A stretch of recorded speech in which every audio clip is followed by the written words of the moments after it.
As cores em pinturas têm papel fundamental nas artes visuais para transmitir informações e comunicar sentimentos ao espectador, seja pelos tons marrons escuros contrastantes do chiaroscuro barroco, que definiam o momento sombrio do século XVII, ou pelas cores leves e pontos brilhantes do impressionismo, que refletiam a tentativa de destoar a arte do mundo real e da fotografia. No cinema não foi diferente.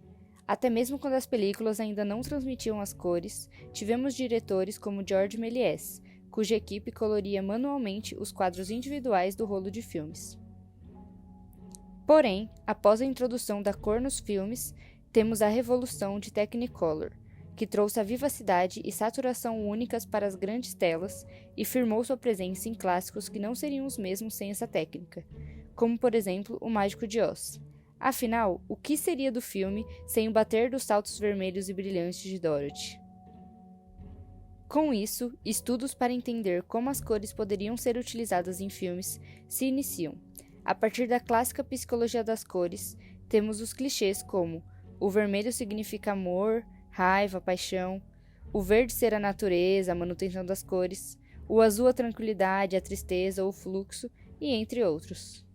Essa teoria é seguida e respeitada no cinema em vários filmes, como a forte presença do vermelho em Her, de 2013, demonstrando as constantes histórias de amor do protagonista, ou o uso do rosa, por Wes Anderson, em O Grande Hotel Budapeste, para ter o ambiente como algo belo e até lúdico. Contudo, foi-se percebendo que as cores também poderiam ser manipuladas a fim de ter um sentido diferente no contexto em que são utilizadas, como o uso do verde em O Corpo que Cai, que serve para demonstrar a constante obsessão de John por Madeline, ou em A Noiva Cadáver, no qual o mundo dos vivos é cinza e opaco, enquanto o mundo dos mortos é cheio de cor e saturado. Além disso, foi percebido que as cores podem servir também para definir personagens, como uma identidade visual dentro da narrativa, dar destaque a elementos ao colocá-los na mise-en-scène, com cores complementares e, principalmente, ajudar a contar a história do filme, demonstrando mudanças na trama através delas. E um filme que utiliza as cores como um dos principais motores de fluxo da narrativa é Moonlight, de 2016.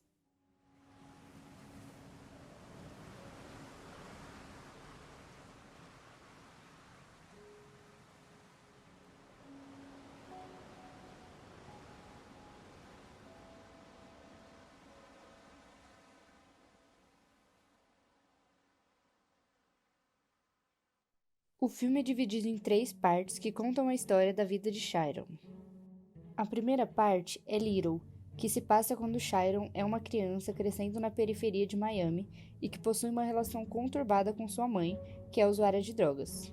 Um dia, fugindo de colegas de classe que o perseguiam para o agredir, ele se esconde em uma casa de crack e é encontrado por Juan, traficante da comunidade, que representa uma figura paterna para o menino.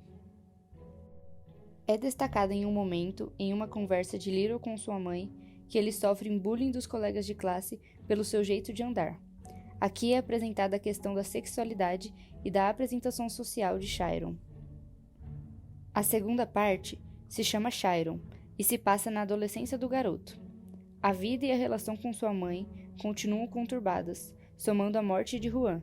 Porém, Chiron conta com Kevin, seu amigo de infância, e que acaba sendo a primeira relação amorosa do protagonista.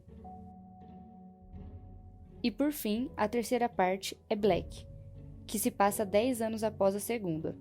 Chiron se tornou algo muito próximo de Juan, um traficante de drogas respeitado na comunidade e conhecido como Black, refletindo a sua única referência masculina da vida. Aqui ocorre a maior parte da resolução dos conflitos. O protagonista se entende com sua mãe e retoma contato com Kevin, revelando que desde o encontro ele nunca havia tido qualquer outra relação com outra pessoa. Uma das formas de manipulação das cores no filme são através do color grading na pós-produção, pois o longa foi captado digitalmente, mas as 3 diferentes partes simulam a imagem de películas de 3 marcas diferentes. A Fujifilm em Little, pela qual os tons são saturados e diferenciados na luminosidade. A AGFA em Chiron, que possui tons lavados e menos contrastantes, demonstrando a situação do protagonista nesse momento de tristeza e desapego.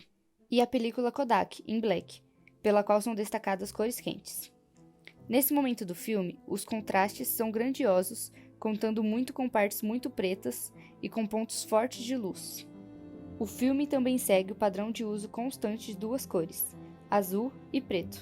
O azul é a cor predominante do filme desde o início, representando, por exemplo, o próprio Juan, por este dirigir um carro azul e por causa da história contada por este, na qual uma senhora o apelida de Blue. In Moonlight, black boys look blue. You blue. That's why I gonna call you.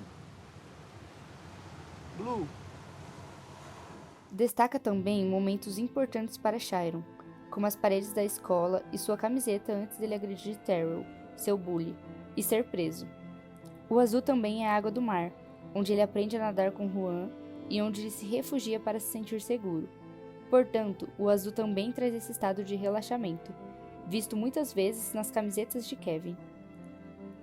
O preto é mais representativo da fase adulta, justamente pelo apelido dado a ele por Kevin, Black, e demonstra o fechamento de Chiron para o mundo, tomando essa persona que ele toma para si de ser semelhante a Juan, mas sem refletir quem ele verdadeiramente é por dentro.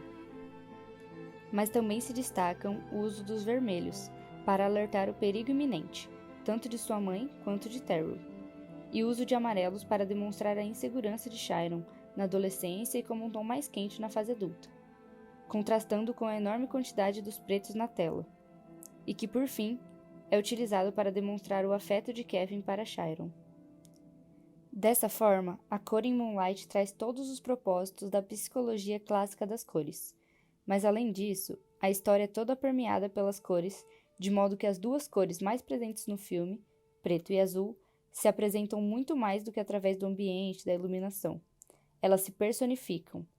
Juan é Blue e Black é Chiron.